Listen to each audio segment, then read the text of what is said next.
Welcome to another deep dive. This one goes into some seriously mind-bending territory.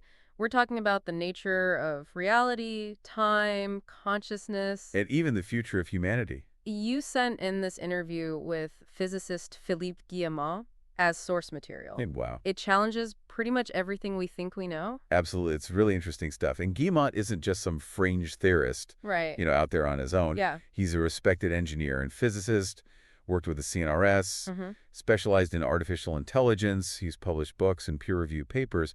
But what's so intriguing is that he spent years bridging physics and consciousness. Yeah, that's not exactly mainstream science. It's not. It's really fascinating, though. So right off the bat, the thing that grabbed me was his claim that time, as we experience it, is an illusion. Yeah. I mean, how We can can- Monday turn into Tuesday if Tuesday doesn't already exist somewhere? That's where the science comes in, right? Exactly. Guillemot grounds this argument in established physics. Like, take Einstein's block universe theory. It says past, present, and future all coexist. Okay. It's not a flowing river. It's more like a frozen lake, Okay. where each moment is a location you can, in theory, visit. So it's like instead of time moving forward, we're moving through different points in time. Yeah, That's such a weird way to think about it. it is. And to kind of illustrate this idea, Yeah. Guillemot uses the classic twin paradox thought experiment. Twin paradox. Okay. Imagine one twin blasts off in a spaceship near the speed of light. When they return, Right. they've aged way less than their earthbound sibling. Okay. This shows time isn't experienced uniformly. It's relative. Okay, yeah. And he ties this to quantum mechanics too, right? Yes, Where particles can be in multiple states at once? at the same time. Yeah, suggesting they aren't bound by our linear time. Exactly. He even brings in things like black holes and wormholes into the mix. Oh, wow. You know those cosmic shortcuts that could theoretically connect different points in space-time? Yeah. It gets pretty wild. It's totally mind-blowing. But you know what I thought was helpful was Yeah. Guillemot uses this analogy. He compares time to geographical locations. Just like you can choose to visit Paris or Tokyo, in a sense, different moments in time are also accessible. That's a great way to visualize it. And what's even more fascinating is that Guillemot doesn't stop at challenging our notion of time. Oh, no. He takes aim at some of the biggest dogmas in science. Determinism, materialism, even our understanding of cause and effect. So he's basically saying that we're not just passive observers being pushed around by the clock.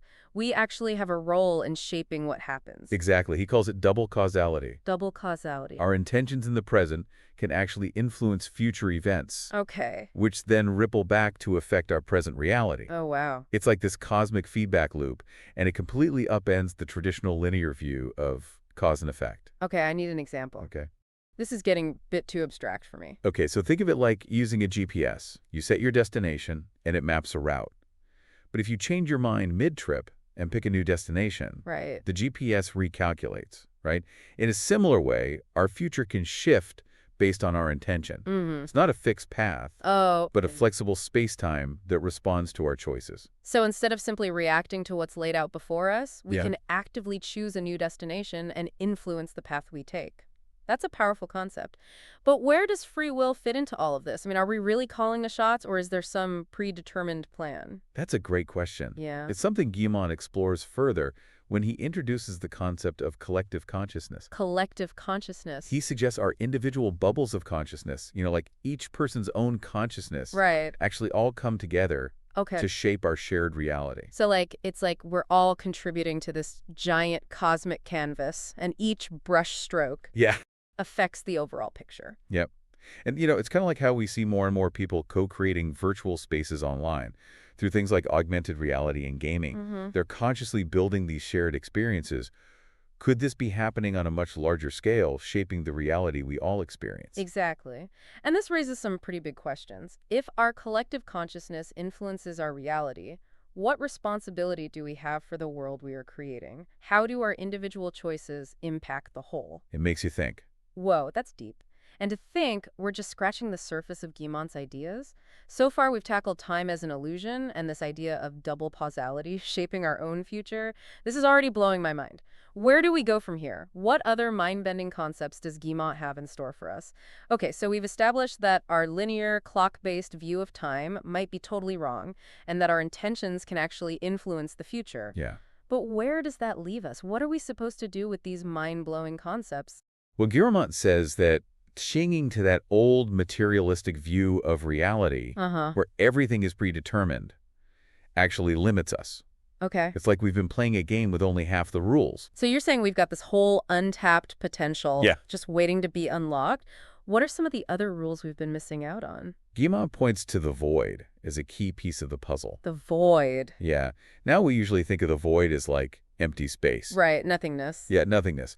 But he suggests it's actually teeming with information, Okay. and it's deeply connected to our individual consciousness. Wait, hold on. Yeah, Empty space is full of information. Yeah. How can that be? it's a radical concept, I know.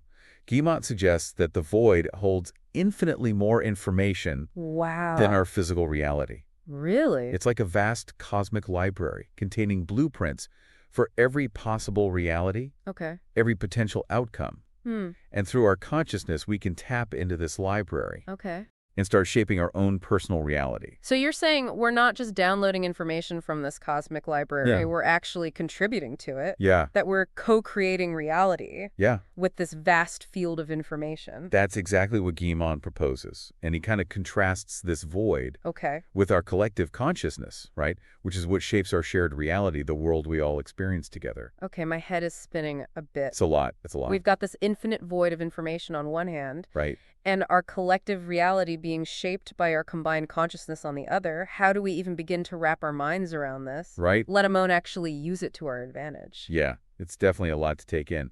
But Guillemot does offer some guidance Okay. on how to kind of navigate this new understanding of reality. Okay. He says the key is to connect with our soul, or higher self, Ourself. which exists outside the limitations of linear time. So it's like our soul is playing the long game, seeing the bigger picture, while our conscious mind is caught up in the day-to-day. Exactly. And by connecting with our soul, Right. we can tap into its wisdom and guidance. It can provide a roadmap for navigating those flexible space-time pathways we talked about earlier. But how do we actually connect with our soul? I mean, is it about meditation, out-of-body experiences? Guillemot suggests a few different paths. Yeah. Near-death experiences can be a powerful catalyst for this connection, as can deep meditation or even profound moments of connection with nature. But he also highlights the importance of joy Joy. as a key indicator. So feeling joy isn't just about having a good time. No, It's actually a sign that we're aligned with our soul's purpose. I like where this is going. yes. Guillemot believes that genuine joy is like a feedback mechanism. Okay. It's a signal that we're on the right path, aligned with our true nature. Mm-hmm. And it's not just about feeling good. Yeah. That joy fuels a sense of inner sovereignty, Inner sovereignty. a deep knowing that we have the power to shape our own reality. Makes me think about those moments in my own life when I felt this incredible sense of clarity and purpose. Usually when I'm doing something I love, completely absorbed in the moment. Right. Is that what Guillemot is talking about? He would say absolutely. He even encourages us to cultivate faith, Faith. not in a religious sense, Mm-hmm. but as like a deep trust in the unfolding of our soul's journey, Mm. a faith in the universe itself. So it's about letting go of fear, embracing the unknown, and trusting that we're being guided towards something bigger than ourselves.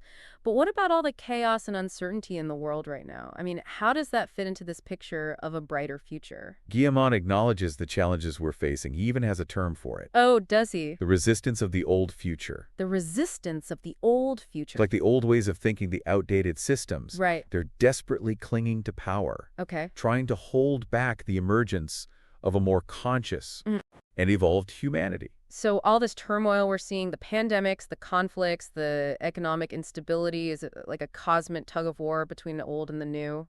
He seems to think so. And while it may seem scary, Right. he's optimistic that this shift towards a more conscious future is inevitable. Okay.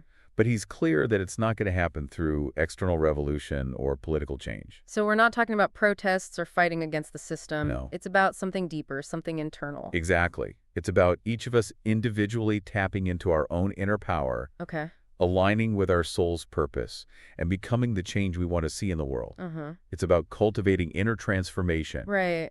which then ripples outward, Okay. influencing our collective reality. It's a subtle but powerful approach. It's not about fixing the world. It's about becoming the change we want to see. But realistically, what can one person do in the face of such massive global challenges? How do we bridge the gap between our individual actions and the collective shift Guillemot envisions? So we heard Guillemont's argument, pretty compelling, I gotta say, that each of us can contribute to this shift, toward a brighter future. Yeah. But it still feels kind of overwhelming. Well, it's bigger. Where do we even start? How do we actually put these ideas into practice in our everyday lives? Well, that's the million-dollar question, right? Yeah. And thankfully, Guillemot doesn't just kind of leave us hanging with all these mind-blowing theories. Right. He offers some practical steps. Okay, so give us the actionable steps. Okay. What can we actually do? So Guillemot really emphasizes cultivating joy Okay. and connecting with our soul. Right, right. Remember, he sees joy as like a guidepost, Uh-huh. pointing us towards our true purpose. Okay. So, start by noticing what brings you genuine joy. So it's about more than just fleeting moments of happiness. It's about finding those activities, those Yeah. passions Yeah. that truly light us up from the inside out. Precisely. And it doesn't have to be anything complicated. Right. Spend time in nature, engage in activities that you love, whether it's painting, dancing, playing music, or spending time with loved ones.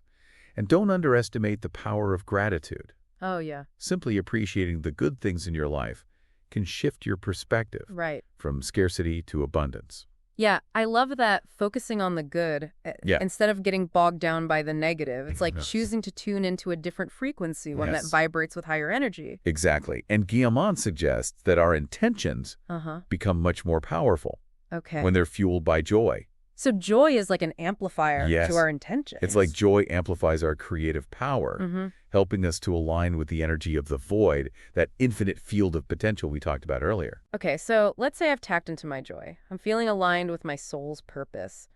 What's next? How do I actually take that energy and turn it into concrete action? So Guillemot says to identify those deepest desires, Okay. the ones that really resonate with your soul, Uh-huh. and to hold them in your awareness with a sense of joyful anticipation. Okay. It's not about forcing things to happen, Right. but it's about trusting that the universe is going to conspire to help you achieve those goals, as long as those goals are aligned with your soul's purpose. So it's about aligning our intentions with our deepest desires and then trusting the process. Exactly. And it's also about being open to synchronicities, Synchronicities. those seemingly coincidental events Right. that can often guide us in the right direction. Oh, I love those. Me too. It's like you're thinking about someone and then they call you. Out of the blue. Yeah, out of the blue, or you're struggling with a problem. Yeah, and then boom. And the perfect solution appears seemingly out of nowhere. It feels like magic. It does. And Guillemot believes those aren't just random occurrences. Right. He sees synchronicities as a form of communication from the universe, Okay. nudging us towards our destiny. So pay attention to those moments Mm-hmm. and trust your intuition when it whispers guidance. Okay, so what about when things get tough? When we face setbacks or challenges that Yeah. make us question everything. How do we stay aligned with our soul's purpose when it feels like the world is falling apart? So Guillemot says letting go of fear Mm. and embracing uncertainty Yeah. are key. He believes fear keeps us stuck Okay. in the old reality, clinging to those outdated patterns and limiting beliefs. But when we open ourselves up to the unknown, we step into the realm of infinite possibility, that flexible space-time where we can co-create a new reality. So it's about choosing faith over fear. Yeah. Trusting that even in the midst of chaos and uncertainty, Yeah. we're being guided towards something better. That's a tall order. It does. And remember Guillemot's principle of the O1, The Omonde. which means at least two. At least two. Okay. It's a reminder that we always have at least two choices, two paths, two possibilities in every situation. Yeah. You're never truly stuck. That's a powerful reminder. It helps break us free from binary thinking, that either-or mentality Yeah. that often traps us in fear and limitation. Absolutely. It's about recognizing the infinite potential Yeah, that exists within each moment. within each moment. But how do we translate this awareness into tangible action? How do we move beyond simply thinking about a better future and actually start creating it? Action is essential. Okay. It's not enough to just wish for a better world. Right. We actually need to find ways to contribute to the collective good, whether through our work, our relationships, or our creative expression. So it's about finding our unique role Yeah. in this grand symphony of life. Yes. And playing our part to the best of our ability. Exactly. Remember, we're all interconnected, Right. and our actions, no matter how small they may seem, Yeah. have this ripple effect on the world around us.